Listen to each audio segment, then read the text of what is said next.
Nous sommes tout de suite après la terreur qui a bien porté son nom, hein, Oui. parce que dis donc, Oui.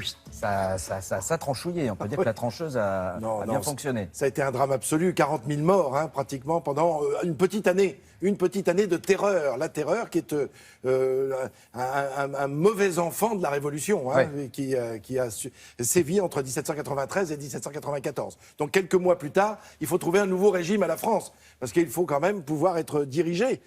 Évidemment, le retour du roi n'est plus possible, et pour cause.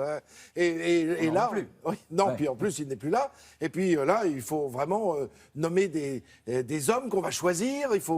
Et on va imaginer une nouvelle constitution, Alors littéralement. déjà, on va bien situer les dates. Oui. C'est tout de suite après la mort de Robespierre, le directoire. Comment ça se passe? Non, quelques mois plus tard, parce que le temps de mettre en place cette nouvelle constitution. Donc on est en quelle année? Le 26 octobre 1795. C'est exactement aujourd'hui, il y a 221 ans. Ah bah voilà. Le 26 octobre 1795, où là débute ce qu'on appelle le directoire. Ah, vous savez, aujourd'hui, si vous regardez dans vos journaux, si on écoute les journaux de France Télévisions, France 2, on entend les directoires d'entreprise. Oui. Vous savez, c'est un lieu avec c'est tous les dirigeants d'une entreprise. Un conseil, ouais. Ah, voilà, absolument. C'est la même chose. Et là, on va placer 5 directeurs, d'où ce nom de directoire. Là, on a des images qui représentent un petit peu la vie. Ça reprend. La belle vie, oui. On a envie de respirer après la terreur. On a envie de prendre du bon temps. On sait s'habiller un petit peu différemment. On en profite pour mettre des rubans. Encore une fois, pour les gens les plus aisés. Attention, Oui, bien faut sûr. pas dire que tout le monde vit comme cela de façon incroyable. C'est une merveilleuse, ça? Ou merveilleuse, oui. Ah. Vous savez, on ne prononçait pas les R. Alors, on va revoir des images de tout ça. Là, nous sommes donc avec une nouvelle constitution. En quoi consiste-t-elle? Il s'agit pour les gens d'élire des députés.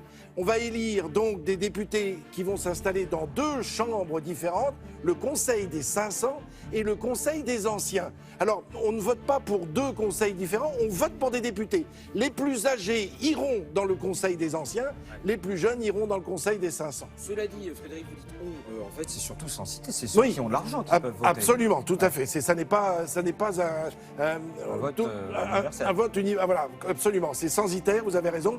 Donc, ce sont ceux qui ont une certaine somme qui peuvent ainsi voter et s'exprimer. Là, on a le style un peu directoire, vous voyez, avec de l'acajou, avec du noyer. Ça, ce sont des styles de meubles qui vont perdurer jusqu'en 1805. C'est-à-dire qu'on est entre le style Louis XVI et le style... Premier Empire. Voilà, Premier Empire. Et là, en fait, en parlant d'Empire, vous savez, au moment du directoire, qui va durer un petit peu plus de 4 ans, jusqu'en 1799, eh bien, il va y avoir une politique internationale qui va être aussi dirigée par ces 5 directeurs qu'on a vus tout à l'heure. Ouais. Eh bien, notamment, on envoie Bonaparte en Italie pour les guerres d'Italie. Il revient avec des victoires, Rivoli, Lodi, etc. Et puis, on va l'envoyer en Égypte. Encore. En fait, ce qu'on voulait, c'était d'abord qu'il aille en Angleterre, qu'on essaye d'envahir l'Angleterre. Ouais. Alors Bonaparte a essayé d'étudier les choses, puis il a vu que c'était pratiquement impossible. Donc il a émis l'idée d'attirer les forces anglaises, la marine anglaise, vers l'Égypte, qui est une de ses colonies, Ouais. une de ses possessions. Et comme ça, en se battant en Égypte, on va éloigner la marine britannique et on va peut-être pouvoir s'attaquer à l'Angleterre. Et puis on le sait comment ça va se terminer. Ouais. Il va laisser ses troupes à Kléber, à la direction de Kléber en Égypte, et il va rentrer de toute urgence.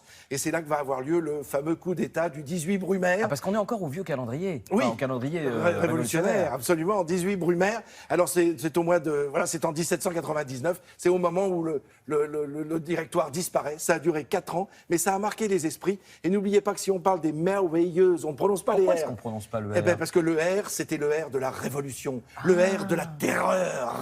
Donc Et on dit la terreur. Eh ben voilà, on n'en voulait plus. C'est tout à fait symbolique, évidemment. Mais voilà, merveilleuse. Et c'est pour ça que quand on était à l'école, vous vous souvenez, on nous parlait toujours, au moment du directoire, des merveilleuses et des incroyables. En plus, ils utilisaient ces gens-là, ces jeunes gens qui sortaient de la terreur et qui voulaient vivre à plein poumon, avaient envie d'utiliser des adjectifs, des adverbes, tout ce qui pouvait être grandiloquent était utilisé. D'où ces 2 mots d'incroyable et de merveilleuse qui étaient conservés. Mais c'est vous qui êtes incroyable. Oh, mais vous êtes Mais merveilleuse. bien sûr.